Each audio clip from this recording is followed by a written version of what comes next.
네, 우리 주님이 사랑하시는 성도 여러분, 주님께서 주시는 오늘도 귀한 메시지와 말씀의 은혜가 우리 성도 여러분의 가슴에 가득하기를 간절히 축복합니다. 아멘. 먼저 시 하나 소개해 드릴게요. 제가 가끔 읽는 시 중에 하나입니다. 껌뻑이 형 김기택. 잠시도 눈을 껌뻑거리지 않으면 눈을 뜰 수 없던 껌뻑이 형. 갑자기 빗살에 찔린 박쥐처럼 깜짝 놀란 눈을 껌뻑거리던 껌뻑이 형. 자기를 쳐다보는 눈초리를 보면 더 맹렬하게 껌뻑거리던 껌뻑이 형. 어두울 때도 혼자 있을 때도 껌뻑거리기를 그치지 않던 껌뻑이 형. 술에 취하면 벌게진 눈이 더 격렬하게 껌뻑거리던 껌뻑이 형. 한평생 그렇게 쉬지 않고 눈을 껌뻑거리다가 40살에 폭삭 늙어 보육원 돼지우리 할아버지가 된 껌뻑이 형. 돼지밥, 돼지똥 지어 나르며 가구 하나 없이 구석진 방에서 살던 껌뻑이 형. 부모도 형제도 없이 자라서 못생긴 아내, 못난 아이도 못 둔 껌뻑이 형. 보육원 돼지들만이 아내며 형제며 제 새끼 같았던 껌뻑이 형. 까맣게 잊고 지내던 어느 날 소문으로 죽어 돌아온 껌뻑이 형.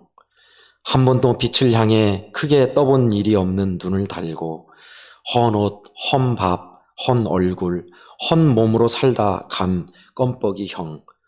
착하다 소리나 듣던 바보, 마음마저도 버리고 떠난 껌뻑이 형. 껌뻑거리는 눈 말고는 누구에게도 기억을 남기지 않은 껌뻑이 형. 참 슬픈 이야기죠. 한평생 눈만 깜빡깜빡깜빡거리다가 결혼도 못하고 보육원 돼지우리, 돼지똥, 돼지밥 나르다가 헌 옷, 헌 밥, 헌 몸으로 살다가 죽어서 생을 마친 껌뻑이 형이라는 그런 시입니다. 여러분, 이 시를 여러분이 접할 때 마음의 감성이 어떤가요? 저는 이 시를 접할 때마다 슬프면서도 이상하게 내 마음을 끌어당기는 마력이 있습니다. 아무것도 없고 가진 것도 없고 남긴 것도 없지만 착하게 살다 간 껌뻑이 형 같은 사람을 보면 저는 마음이 이상하게 끌려요. 값싼 사람들이 생각하기에 값싼 동정심이라고도 할 수 있겠지만 동정심도 있지만 마음을 끌게 하는 마력이 있습니다. 여러분, 누군가가 조롱당하고 힘없이 괴롭힘 당하는 것을 보면 여러분의 마음이 어떻든가요? 저는 이상하게요, 마음이 그 사람한테 가요. 얼마나 힘들까? 왜 저렇게 고통받게 살까? 어떻게 견딜까? 하는 마음이 많이 가더라고요. 오늘 본문도 그런 조롱받는 사람이 나옵니다. 본문의 내용은 이렇습니다. 히스기야 왕 때 일입니다. 히스기야가 이스라엘의 남유다의 신앙을 이제 회복하리라 생각하면서 아버지 때의 우상 숭배를 척결하고 성전을 정화시킵니다. 그런데 이것으로 모자라 어디서부터 우리의 신앙을 회복해야 할까 생각하다가 드디어 생각해낸 것이 유월절을 지켜야겠다라는 것입니다. 유월절이 뭔지는 아시죠? 이스라엘 백성들이 출애굽할 때 양을 잡아서 문설주에 피를 받은 집은 내가 첫째 아들, 첫 것의 생명을 취하지 않을 것이다 해서 양을 바른 사람들은 다 구원을 얻은 사건이 바로 유월절 사건이었습니다. 그것을 자손대대로 기념하라 했던 대명절이었죠. 그 명절을 지켜야겠다 생각하고 남유다뿐만 아니라 북이스라엘까지, 그 당시에 북이스라엘은 망했습니다. 아수르에 망했어요. 그러나 히스기야는 남유다는 물론이거니와 북이스라엘까지 사람을 보내서 우리가 유월절 날짜를 선포하고 그 명절을 지킵시다라고 소식을 전하기 시작합니다. 전령이라고 하죠. 전할 전자에 왕의 명령 명자를 씁니다. 왕의 명령을 전하는 사람을 전령이라고 합니다. 우리 오늘 본문에는 보발꾼이라고 나왔어요. 걸을 보자를 썼습니다. 걸어서 출발해서 소식을 전하는 자를 보발꾼이라고 해요. 우리한테 더 친숙한 건 사극에서 보는 파발꾼이죠. 파발꾼은 빠르게 달려서 파견되어 말씀을 전하는 자입니다. 말 타고 전하는 자예요. 어쨌든 전국 방방곳곳에 택한 사람들을 그 왕의 명을 전하게 했습니다. 그런데 북이스라엘 에브라임 요셉의 족속들이죠. 에브라임과 10지파의 사람들에게 여러분 여호와의 말씀 따라서 우리가 유월절을 지키십시다. 비록 우리가 북이스라엘의 나라가 망했지만 하나님께로 돌아오면 하나님께서 우리를 고치실 거고 우리 하나님께서 회복해 주실 겁니다. 간절한 마음으로 전했습니다. 그런데 그들은 그 전령의 말을 비웃고 조롱하였다라는 말씀의 내용입니다. 그리고 몇몇 사람들과 하나님의 은혜를 입은 사람들이 마음을 다하여 그 유월절을 지켰다라는 내용을 우리가 읽었습니다. 히스기야 시대, 그러니까 히스기야 시대 때는 북이스라엘이 망하고 대략 200년이 흘렀습니다. 그리고 이스라엘 모든 백성들이 유월절을 지키지 않은 지가 근 300년이었습니다. 그런데 300년, 200년, 500년 동안 지키지 않았던 명절을 다시 지키겠다니요. 사람들이 의아했겠죠. 여러분 500년 전에 그러니까 임진왜란 이전이겠죠. 지금 따지면. 그 전에 조상들이 지켰던 명절을 다시 우리가 지키십시다 한다면 우리는 아무 생소할 거예요. 너무. 그렇죠? 이미 잊혀진 명절인데. 그런 어려움이 있었지만 왜 히스기야는 솔로몬 이후에 한 번도 지켜지지 못했던 유월절을 지키려고 했을까요? 그것은 바로 히스기야가 깨달은 바에 있습니다. 믿음을 잃어버리고 하나님을 향해 사랑을 잃어버린 세대가 회복할 수 있는 것은 어린 양의 피 흘림부터이다 라는 것이죠. 여러분, 저와 여러분들의 신앙이 어디서부터 회복될까요? 그렇습니다. 어린 양의 피 흘림부터 해서요. 주님이 주시는 은혜, 연약하고 부족하지만 하나님께서 주시는 크신 십자가의 사랑에서부터 우리는 회복할 수 있어요. 그 얘기입니다. 그 얘기를 왕의 명령 따라 전령들이 방방곳곳에 전했다라는 겁니다.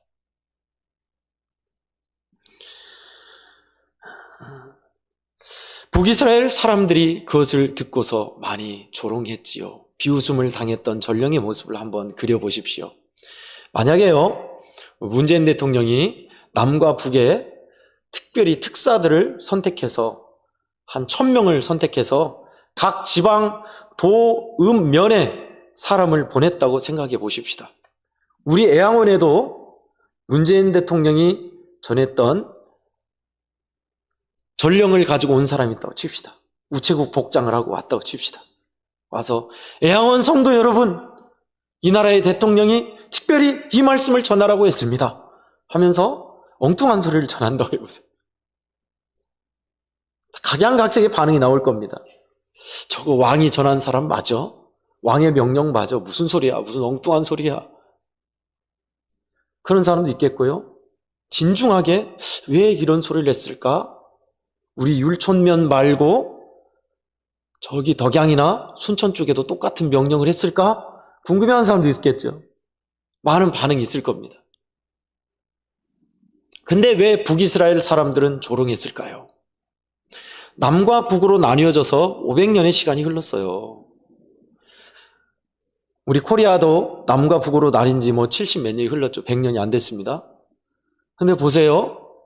정치 성향이나 이념과 사상 체계가 갈수록 더 격차가 벌어지고 있어요. 문화도 그래요. 말 쓰는 말이 많이 달라졌습니다. 우리 남코리아 쪽에서는 주로 영어가 많이 섞였죠. 그리고 약자가 많이 섞였죠. 갑분싸, 현타, 이상한 소리. 앞글자만 따가지고. 북쪽에 가서 그런 소리 하면 못 알아들어요. 또 북쪽에서도 하는 말을 우리가 못 알아먹습니다. 날틀, 손전화, 그런 건 알죠. 손전화는 알죠. 완전히 격차가 심해지는 거예요. 100년도 안 됐는데. 그런데 생각해 보세요. 500년 동안 그 격차가 있었으면 얼마나 정서나 문화가 달랐겠어요. 그겁니다. 북이스라엘 백성들은 이미 망했어요. 하나님을 떠나서 살다가 망했습니다. 무슨 소리냐? 하나님 섬겨도 나라가 망했는데 다시 하나님 섬겨 회복한다고 웃기지 마라. 그랬을 겁니다. 그런 조롱과 비웃음을 받았을 거예요.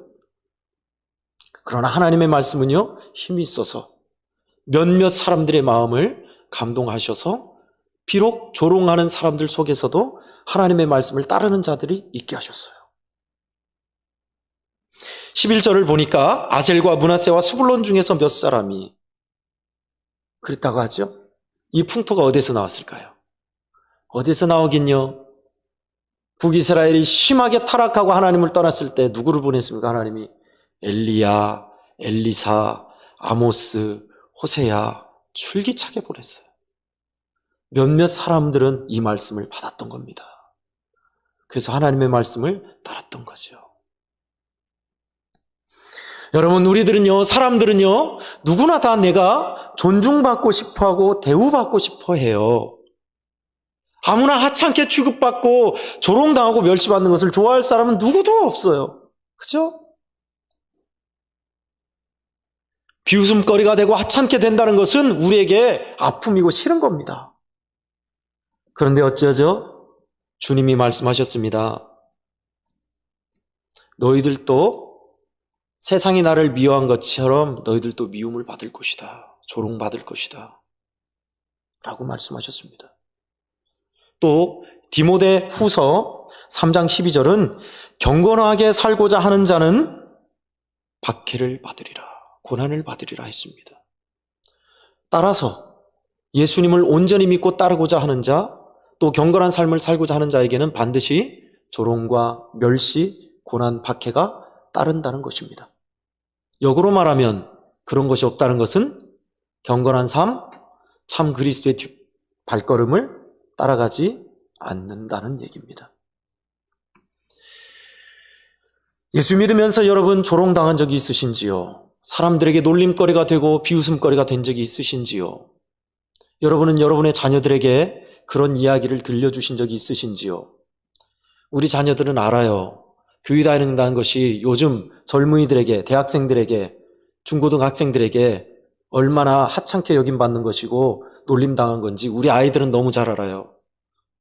그런데 우리 부모들이 놀림받고 조롱받는 것이 부끄러운 일이 아니란 것을 가르쳐주지 않았기에 아이들은 예수 믿는 것을 숨기려 하는 것입니다. 예수 믿으면서 믿지 않는 자들은 예수가 어딨냐? 하나님이 어딨냐? 내 주먹을 믿어라. 너 아직도 그런 미신을 믿냐? 믿는 것들이 더 문제야. 야, 할렐루야. 야, 목사야. 세상 사람들은 그래요. 우리 아이들 너무 잘 알죠? 중고등학생들. 세상 사람들은 그런다고요. 근데요, 이렇게 올바른 길 믿음으로 살다가 그렇게 놀림받고 조롱받는 것이 큰 축복인 거 아십니까? 부모 세대인 여러분이 자녀들에게 이걸 가르쳐야 합니다. 내가 예수 믿으면서 이런 손해를 봤다. 이런 어려움을 당한 적이 있었다. 그것이 현실이잖아요. 주님이 말씀하신 거예요. 그대로예요. 예수님을 믿고 온전하게 믿음으로 살려 하면 조롱받아요. 놀림도 받고 비웃음도 당합니다. 근데 그것이 결코 부끄러운 일 아니에요. 하늘의 귀한 상급이요, 축복이요, 올바른 길을 가고 있다는 증거입니다. 예수 믿으면서 그거 말고도 얼마나 수많은 고난과 아픔을 우리가 당하고 감내해야 합니까? 예수 믿으면 축복받고 장밋빛 인생 황금길이 열린다? 아니요. 엄청난 고난과 비난과 조롱, 멸시를 받을 것이다. 그것이 어쩌면 더 사실이에요. 그런데 진짜 생명의 길은, 우리의 축복의 길은, 마지막에 영생의 길은 말할 수 없는 상급과 축복과 은혜의 길은 여기 있다는 걸 우리는 말하지 않았어요. 그러니 우리 젊은이들, 자녀들이 주의 이름을 위해서 고난받는 것을 싫어라 하고 감추는 것입니다.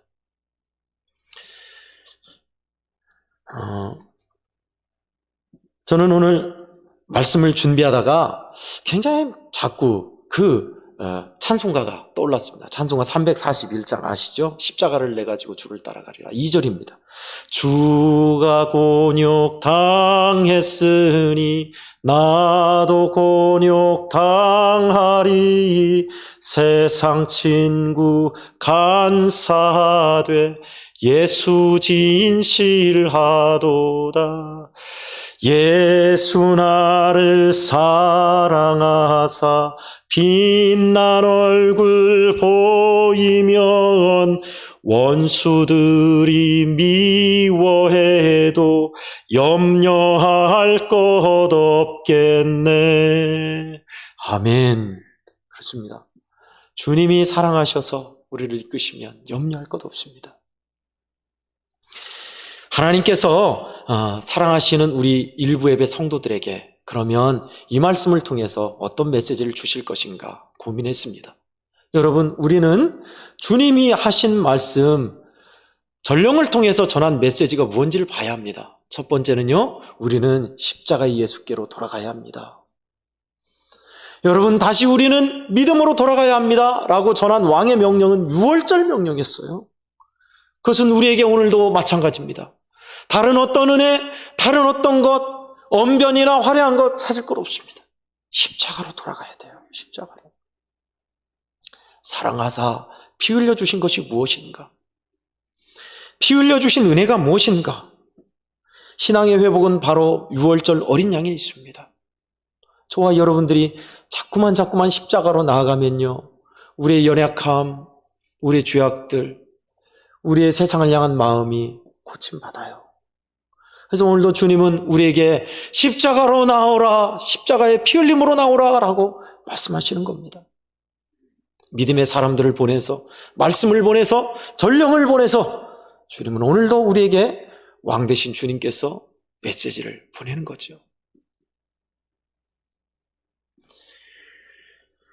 그 결과 우리가 해야 할 일은 뭡니까? 메시지를 들은 우리는요, 오늘 끝절 12절에 있습니다. 하나님의 손이 또한 유다 사람들을 감동시키사 그들에게 왕과 방백들이 여호와의 말씀대로 전한 명령을 한마음으로 준행하게 하셨더라. 아셀과 므낫세와 스불론 사람들 몇몇, 그리고 남유다 사람들, 그들의 마음을 감동시키시사 하나님의 말씀 유월절을 지켰더라.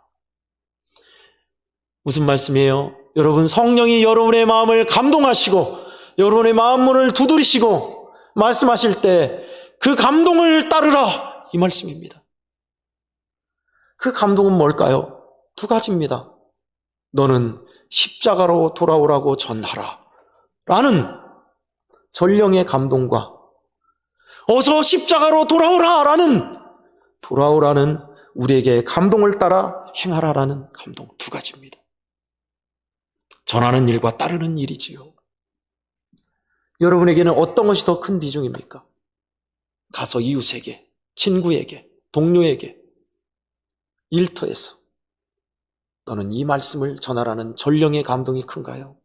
아니면 너 어서 돌아오너라, 너를 사랑하는 십자가의 피로 어서 나오라, 이 감동이 더 큰가요? 일주일 동안 여러분은 둘 중에 하나 아니면 둘 다를 선택하시면 좋을 것 같습니다. 저는 하나 우리 성도들하고 2부 예배도 전하겠습니다. 그래서 우리가 이번 주에는 뭘 할까요? 구체적인 적용을 하나 해볼까 합니다. 우리 젊은이들 아시죠? 더 구체적으로 가정을 이룬 순천, 광양, 여수에 사는 젊은이들 말입니다. 그 젊은이들에게 저는 메시지와 전화를 합니다. 그러나 전화통화는 많이 못했지만 문자를 보낸 적이 있습니다. 그러나 이번 주에는 전화를 하려 합니다. 근 1년 동안 얼굴 보지 못했던 그 젊은이들의 가정, 성도 여러분, 목사만 그들을 사랑하는 겁니까? 우리 성도 여러분들도 젊은이들을 사랑하시죠? 그렇다면 표현해 주십시오. 전해 주십시오. 목소리 듣고 싶어서 전화했다고, 어떻게 지내냐고. 양원의 권사님이, 장로님이, 집사님이 전화하면 가정을 이루고 사는 순천의 여수에 사는 젊은이들이 어떤 마음일까요? 나를 잊지 않고 있구나. 애양원 식구들이 교회에 많이 안 나간 나를 생각하고 있구나 하겠죠? 여러분 마음만 있으면 안 돼요. 하자고요. 전화하자고요. 메시지 하자고요. 순천, 여수, 광양 또 이 지역 근교에 사는 우리 젊은이들, 가정을 이룬 젊은이들 말입니다. 주님은 우리를 전령으로 보내시는 거예요. 그게 전령입니다. 군대에서 있었던 일, 제 얘기가 아니고요. 이야기 하나 들려드리고 말씀을 마치고자 합니다. 군대에서 병장 때 자기가 내음 안에서 살려하는데 늘 신병인데 자기 전에 기도하는 신병이 있었대요. 교회를 안 다니니까 중얼중얼 기도하는 소리가 싫어서 기도하지 말라고 경고했는데도 기도하더래요. 그래서 기도할 때마다 일어나라고 해가지고 엎드려 뻗쳐 대가리 박어 벌 주고 때리기도 하고 불이익을 줬대요. 그런데도 모포를 뒤집어 쓰고 몰래 기도하고, 그래서 하루는 화가 나가지고 군화를 집어서 던져버렸답니다. 뻑 소리 나게 맞았대요. 기도하지 말랬지 하고 자기는 이제 잤답니다. 잤는데 딸그락거리는 잠깐 소리가 나서 뭔가 하고 눈을 딱 떠봐서 봤더니 그 신병이, 기도하지 말라고 군화로 맞은 신병이 몰래 흙 묻은 자기 전투화를 닦고 있더래요. 그 후로는 그 병장이 마음이 녹아졌습니다. 그리고 기도하게 내버려 두고 예수님이 어떤 분인가 궁금해서 교회를 나가게 되고 하면서 예수를 믿게 됐어요. 제가 그 자료를 한 번 읽었어요. 책에서 한 번 읽었는데 찾지를 못해가지고 우리 한국교회에 큰 교회 목사님이 여기였습니다. 그 목사님이 신병이에요? 아니요. 군화를 던진 병장. 근데 그분이 예수님을 믿고 나중에 우리 한국교회 거두의 목사님이 되셨어요. 예수님을 믿는다는 것은 우리에게 편안한 비단길이 아닐 수 있습니다. 그러나 믿음의 사람들에게 주시는 주님의 축복이 고난의 길입니다.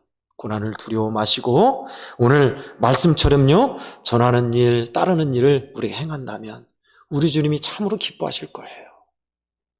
주님은 전령을 우리에게 보내시며 또 우리에게 전령이 되라 하십니다. 우리 주님이 사랑하시는 애아원교회 성도 여러분, 여러분의 삶의 현장에서 일주일 동안도 우리가 그렇게 전령이 되고 또 주님의 감동하심 따라 메시지를 따르면 분명히 우리는 주님 안에 있는 사람이에요. 회복하세요. 붙잡아 주세요. 그런 은혜가 오늘 일부 예배 때 말씀을 듣는 우리 신흥동과 다이촌과 평안사회, 인시동에 가득하기를 예수님 이름으로 간절히 축원합니다. 아멘. 기도하겠습니다. 사랑이 많으신 하나님 아버지, 조롱받는 전령에 대해서 오늘 말씀을 들려주시니 감사합니다. 우리 주님께서 빨리 6월절 어린 양의 피로 돌아오라 하셨을 때 우리는 어떤 마음이었습니까? 냉소하는 마음이었는지, 관심 없는 마음이었는지, 눈을 돌리고 살았는지, 아니면 정녕 그러한가 하고 마음을 기울였는지 자신을 돌아봅니다. 뿐만 아니라 우리는 주님께서 너는 가서 전하라 하신 말씀 따라 전령이 되어야 함을 보았습니다. 나오지 않는 우리의 젊은이들, 믿음의 사람들에게 주 예수님의 사랑을 전할 수 있는 저희들 되어서 조롱받는 전령이 어떤 건지도 우리가 알게 하시옵소서. 주께서 사랑하시는 우리 일부 예배에 참여한 성도들, 주님이 귀한 메시지를 들려주셨으니 우리로 하여금 우리 주님 품 안에 있어서 치유와 회복을 맛보는 우리 성도들 다 되게 하여 주시옵소서. 예수 그리스도의 귀하신 이름으로 간절히 기도하옵나이다. 아멘.